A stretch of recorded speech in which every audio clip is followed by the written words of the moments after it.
Bonjour. Après les événements de Kabylie, les manifestations d'étudiants cet après-midi à Alger sont considérées comme un test majeur, aussi bien pour le pouvoir que pour les associations kabyles. Nous appellerons à Alger Mohamed Reda. Invité de cette édition, l'historien Jean-Luc Enaudi pour parler de la torture pratiquée par l'armée française pendant la guerre d'Algérie, et cela le jour de la publication du livre témoignage du général Paul Ossarès. Enfin, nous évoquerons la grève des salariés de la NPE qui demandent des effectifs supplémentaires avec Rubens Bardagi de la CGT à NPE. Alger et le pouvoir algérien dans l'attente des manifestations étudiantes annoncées pour cet après-midi. Le président Abdelaziz Bouteflika a nommé hier un juriste, Mohand Issad, à la tête de la commission d'enquête sur les événements de Kabylie, qu'il avait annoncé mercredi soir lors de son intervention télévisée. En Kabylie, toute la journée d'hier a été marquée par un retour au calme, même si la situation reste extrêmement tendue. Même chose ce matin. En fait, tout le monde se prépare aux manifestations de cet après-midi à Alger qui sont d'ores et déjà vécues comme un test de première importance, aussi bien pour les associations berbères que pour le président Bouteflika. À Alger, Mohamed Reda. C'est une journée test pour le FFS de Haït Ahmed et pour les associations berbères qui ont appelé à des marches et à des rassemblements dans la capitale. Il s'agit pour la Kabylie de démontrer que le mouvement né le 18 avril dernier à Tizi Ouzou et Béjaïa ne s'est pas essoufflé. On a pu remarquer ces dernières 48 heures une relative accalmie en Kabylie. C'est aussi une journée test pour le président Bouteflika. L'opinion publique ici et l'opposition politique ont accueilli avec tiédeur son dernier discours et la présidence algérienne va pouvoir vérifier sur le terrain, dans la rue, si ce sentiment mitigé a évolué. Indépendamment de ces indicateurs, le pouvoir semble avoir pris les devants, du moins au plan du quadrillage de la ville et du dispositif de sécurité. Très tôt ce matin, un hélicoptère a survolé Alger et plus particulièrement le parcours de la marche. D'importantes forces de sécurité, notamment les gardes mobiles, sont en état d'alerte à titre préventif. La crainte pour les autorités, c'est tout simplement de voir le climat de guerre vécu en Kabylie déborder sur la capitale. À Alger, les choses sont moins faciles à contrôler et la moindre étincelle peut mettre le feu aux poudres. D'autant plus qu'en marge de la marche du FFS, il y a une multitude d'appels à manifester lancés par plusieurs coordinations estudiantines, des organisations pas nécessairement bien encadrées. Certaines d'entre elles ne cachent pas d'ailleurs le désir d'en découdre avec les forces de l'ordre en cas de face-à-face. Autant dire que le pouvoir se trouve devant un véritable casse-tête, ne pas apparaître comme un régime répressif et en même temps garder le contrôle de la situation. À noter le début de polémique en France sur l'attitude à adopter par rapport aux événements de Kabylie. Le Parti socialiste a dénoncé, par exemple, hier soir, la brutalité de la répression en Algérie, dont le régime, dit-il, porte l'entière responsabilité. La secrétaire adjointe du RPR, Roselyne Bachelot, affirmait ce matin que la France n'est pas en mesure de donner des leçons de morale aux Algériens. Il y a un seul pays qui ne peut pas vraiment faire de l'ingérence, affirme-t-elle, c'est la France, surtout quand on lit les déclarations hallucinantes de violence et de dureté du général Paul Ossarès. Effectivement, la publication aujourd'hui du livre témoignage du général Ossarès sur la torture pratiquée par l'armée française pendant la guerre d'Algérie retient l'attention. François Bayrou, par exemple, ce matin sur France Inter, il y a quelque chose d'abject dans cette revendication sardonique, 40 ans après, d'un vieillard avec une sorte de sadisme sénile. Comment revendiquer le procès de Maurice Papon et de son crime de bureau, se demande le journal Le Monde, et refuser de juger les crimes bien réels du général Ossarès. La France a commis de véritables crimes contre l'humanité, affirme encore ce matin le député vert de la Gironde, Noël Mamère, qui demande la constitution d'une commission d'enquête parlementaire. Je vous propose d'écouter Paul Ossarès au micro de Benoît Colomba, qui commence par mettre en cause François Mitterrand, à l'époque ministre de la Justice, et qui, dit-il, savait. Le pouvoir politique était parfaitement tenu au courant de tout ce qui se passait. Tout le monde le savait. Il y avait d'ailleurs un excellent contact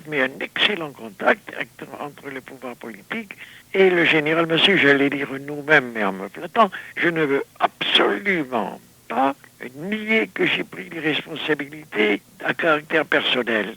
Et pourquoi j'ai pris ces responsabilités? Parce qu'elles étaient utiles suivant les circonstances. C'est aussi simple. Et puis surtout, je voulais réparer certaines erreurs grossières qui consistaient à dire ces malheureux militaires sont totalement blancs comme neige et ils n'ont agi que sur ordre des politiques. C'est pas le cas. Et j'ai pas attendu d'avoir le feu vert pour telle ou telle action dont j'ai rendu compte systématiquement, mais j'ai rendu compte très exactement à ma hiérarchie. Vous n'accepteriez pas d'être poursuivi aujourd'hui? Ah non. Tout ce que j'ai fait était conforme à la déontologie de tout militaire dans des conditions de guerre. Comment vous qualifieriez ce que vous avez fait à l'époque? Ce que j'ai fait, c'était mon devoir. Jean-Luc Einaudi, bonjour. Bonjour. Vous êtes écrivain, auteur de La bataille de Paris, notamment sur les massacres de manifestants algériens en 1961, à l'époque où Maurice Papon était préfet. Vous avez également publié La ferme d'Améziane, qui était un centre de torture en Algérie. Pas vraiment de révélation sur l'utilisation de la torture dans ce livre, mais par contre, il y a des aveux en toutes lettres d'exécution de responsables algériens. Oui, tout de même, ce qui est revendiqué là, ce sont des exécutions en masse, hein, et ça, c'est tout de même une revendication nouvelle. Il ne faut pas oublier que durant ce qu'on a appelé la bataille d'Alger, il y a eu plusieurs milliers d'Algériens suspects qui ont disparu à tout jamais. Paul Tedjen, à l'époque, avait évalué leur nombre, avait pu comptabiliser leur nombre à plus de 3000. Bien, Ossarès, revendique ces assassinats. Et puis, il revendique aussi l'assassinat de quelqu'un qui est l'équivalent de notre Jean Moulin pour les Algériens, Larbi Ben Midi. Officiellement, il s'était suicidé. Alors la version officielle, jusqu'à ce jour, c'était le suicide. Ossarès dit maintenant que c'est lui qui l'a assassiné. Or, encore une fois, Larbi Ben Midi, c'est l'équivalent de Jean Moulin en ce qui concerne la résistance française. Alors il y a une revendication complètement cynique de la torture, en tous les cas qui peut apparaître comme complètement cynique à notre époque, mais qui peut-être à l'époque était un petit peu plus comprise. Non, écoutez, en 1956-57, à l'époque où se passent les crimes que revendique Ossarès, la torture était hors la loi. Elle était néanmoins institutionnalisée de façon clandestine, et couverte par les plus hautes instances de l'État français, mais elle était hors la loi.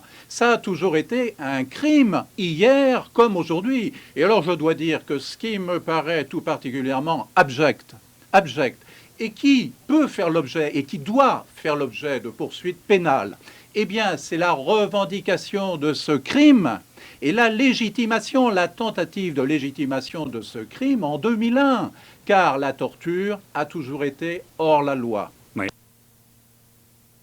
Durand, qui était à l'époque ministre de la Justice, suivait ces opérations de torture. C'est ce que dit Ossarès. Écoutez, la responsabilité du gouvernement de l'époque, dont faisait partie François Mitterrand, qui était garde des Sceaux, est bien évidemment totale. Ces crimes ont été commis dans le cadre de ce qui s'est appelé les pouvoirs spéciaux.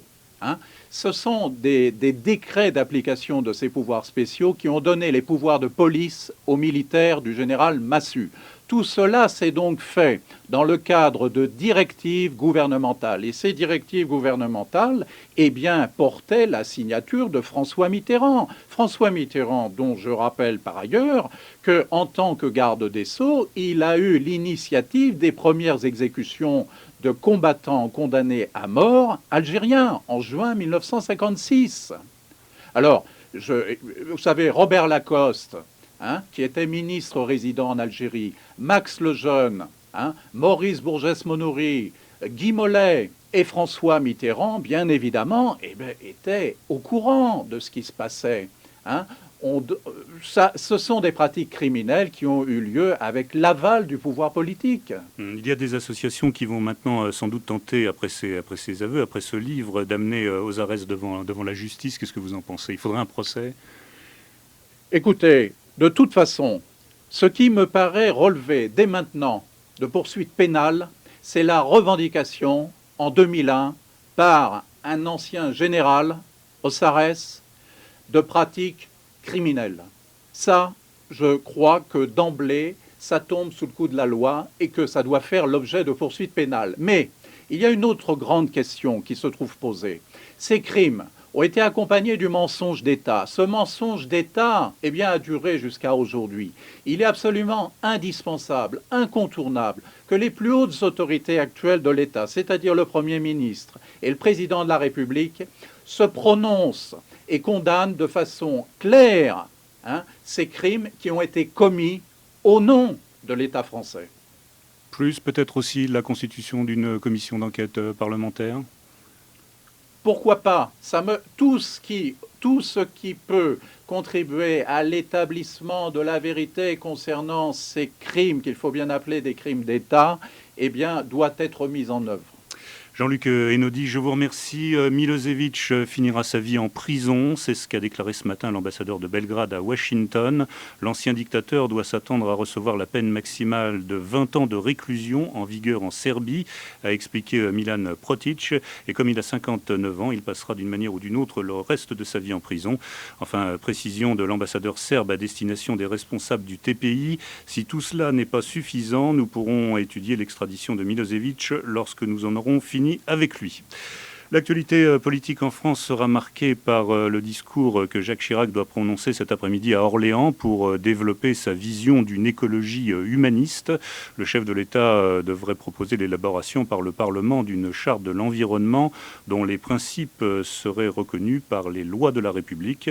Jacques Chirac devrait également proposer la création d'une organisation mondiale de l'environnement sur le modèle de l'Organisation mondiale de la santé ou encore sur celui de l'Organisation mondiale du travail. L'un des plus beaux paradoxes de la baisse actuelle du chômage, c'est de placer les salariés de l'ANPE dans la situation d'avoir à revendiquer pour eux-mêmes des augmentations d'effectifs. C'est le cas aujourd'hui avec cette grève nationale, plutôt bien suivie dans la plupart des agences. Il faut dire que les 35 heures dans les services publics se mettent en place sans création d'emplois et que cela complique les données du problème. Le secrétaire national de la CGT-ANPE, Rubens Bardagi, explique à Jean-Louis Crimon pourquoi les salariés de la NPE en sont à demander des effectifs supplémentaires. C'est l'une des conditions pour que la qualité du service soit maintenue, voire améliorée. Il reste par ailleurs que des effectifs sont indispensables et tout aussi indispensables les orientations que l'on donne, les objectifs que l'on fixe aux activités de la NPE. Pour la CGT-NPE, s'il s'agit de recevoir beaucoup plus de monde en leur consacrant peu de temps et en ayant en permanence à portée de la main la menace